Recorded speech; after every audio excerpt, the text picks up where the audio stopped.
ഇന്നത്തേത് ഒരു ചരിത്ര ദിവസമാണ്. ഈ രാജ്യത്തെ മുഴുവൻ സ്ത്രീകൾക്കും ഇന്നത്തെ ദിവസം നീതിക്ക് വേണ്ടിയുള്ള പോരാട്ടത്തിൻ്റെ ദിനമാണ്. നീതിക്ക് വേണ്ടിയുള്ള കാത്തിരിപ്പിൻ്റെ ക്ലൈമാക്സാണ്.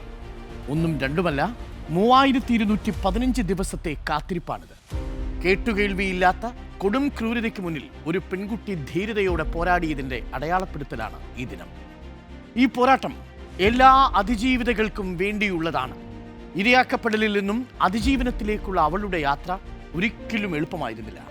ഒരു ഭാഗത്ത് എല്ലാ അധികാരങ്ങളും സ്വാധീനങ്ങളുമുള്ള ഒരു നടൻ, സിനിമാ ലോകത്തെ തന്നെ ചലിപ്പിച്ചു നിർത്തിയ മലയാള ചലച്ചിത്ര ലോകത്തിലെ കിരീടം വയ്ക്കാത്ത രാജാവ്. മറുഭാഗത്ത് നിസ്സഹായായ ഒരു അതിജീവിത. അവൾ പലതവണ പറഞ്ഞിട്ടുണ്ട്, ആ രാത്രി ജീവിതകാലം ഉണങ്ങാത്ത മുറിവുകളാണ് സമ്മാനിച്ചത്. എന്നിട്ടും എഴുന്നേൽക്കാൻ ശ്രമിച്ചപ്പോഴെല്ലാം പിന്നെയും പിന്നെയും അടിച്ച് താഴെയിടുകയായിരുന്നു.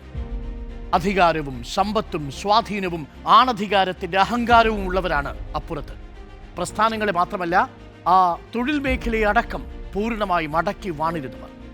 അപ്പോഴും ഒറ്റയ്ക്കാണെങ്കിലും എനിക്ക് വേണ്ടി ഞാൻ തന്നെ ഫൈറ്റ് ചെയ്തേ പറ്റൂ, അവൾ ഉറപ്പിച്ചു പറഞ്ഞു.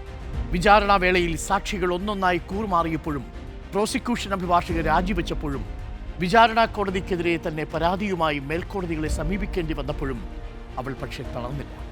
ആ നീണ്ട നിയമ പോരാട്ടം തന്നെ അവളുടെ സഹനശക്തിയുടെ കൂടി തെളിവാണ്. വിധി എന്തു തന്നെയായാലും അവൾ വിജയിച്ചു കഴിഞ്ഞു. അധികാരവർഗത്തെയും ആണധികാര അഹന്തയും തകർത്ത ഈ പോരാട്ടം വരും തലമുറയ്ക്ക് കൂടി പ്രചോദനമാണ്.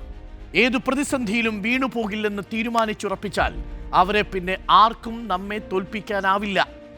എരിഞ്ഞൊടുങ്ങാനോ നിരാശയിൽ ശിരസുകുനിച്ചിരിക്കാനോ ഉള്ളതല്ല നമ്മുടെ ജീവിതം. ജ്വലിക്കാനും പ്രതീക്ഷയോടെ മുന്നേറാനുമുള്ളതാണ്. മനസാക്ഷിയോട് തെറ്റ് ചെയ്തിട്ടില്ലെങ്കിൽ തല ഉയർത്തി തന്നെ പോരാടുക. നീതി കാത്തിരിക്കുന്ന ഈ നിമിഷത്തിൽ നിരുപാധികം പ്രിയപ്പെട്ട പ്രേക്ഷകരെ അവൾക്കൊപ്പം തന്നെയാണ്.